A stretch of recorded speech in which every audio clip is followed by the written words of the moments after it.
Your son is a failure.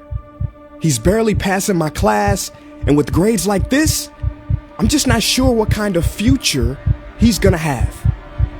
What do you have to say for yourself? You're supposed to graduate this year. Listen to Mr. Johnson. What kind of future do you think you're gonna have? With all due respect, don't call me a failure. Failure is an event, not a person, in fact. And you talk about the future, Mr. Johnson, but you're not preparing us for that. Excuse me? Just listen to what I'm saying. This should be good. Would you agree that in the future, most careers will become automated? Yeah, so?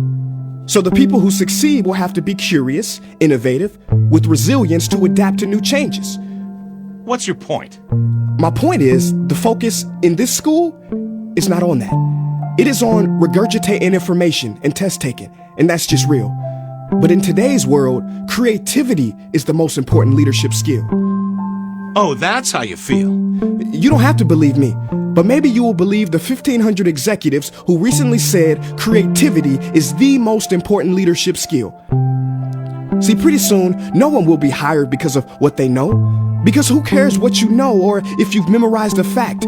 We've got Google and Siri for that. In the future, people will be hired because of what they can do with their knowledge. Can they creatively solve real-world problems, not just follow instructions or directions and bubble in multiple choice questions? So, Mom, that's why I'm stressed, because these robotic tasks we learn in school should stop. Because no one can do a robot's job better than a robot. Billionaire founder of Alibaba, Jack Ma, said that we should not compete with artificial intelligence, but instead focus on developing unique human intelligence. Mr. Johnson, drills are for teeth, not the human mind. So these repetitive knowledge-based tasks we must leave behind. Or in the future, you're gonna find a lot of people graduating out of your class right into the unemployment line. See, many top companies today don't look at grades. Mom, that old way is expiring. Google has been quoted as saying GPAs are worthless criteria for hiring. Founder of Tesla, Elon Musk, agrees.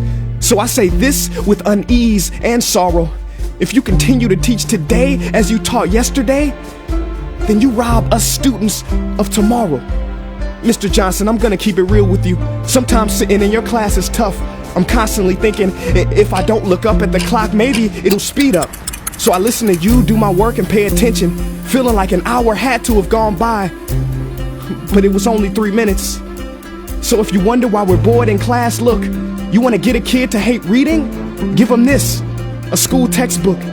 And some people think it's our fault, and that hurts me.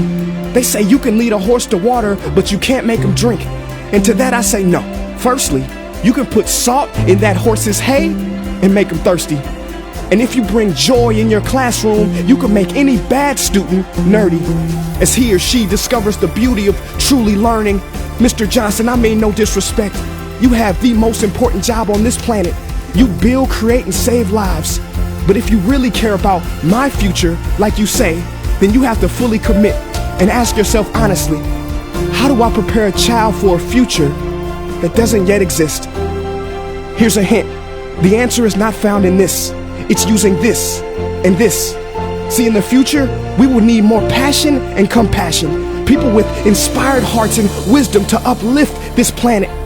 And Mom, I love you, but can I be real? Go ahead. You want to know one of the biggest factors for childhood success? It's not IQ. It's family meals. And we haven't had one of those in a while. See, I know sometimes you don't feel proud, because I may not be a straight A student, but I'm not stupid. These tests may be 70% of my grade, but they're 0% of my future. But don't worry, I'll pass this class and get through this. But I need you to give me the space I need to be me and live true. Because the best feeling in the world is that your own parents get you.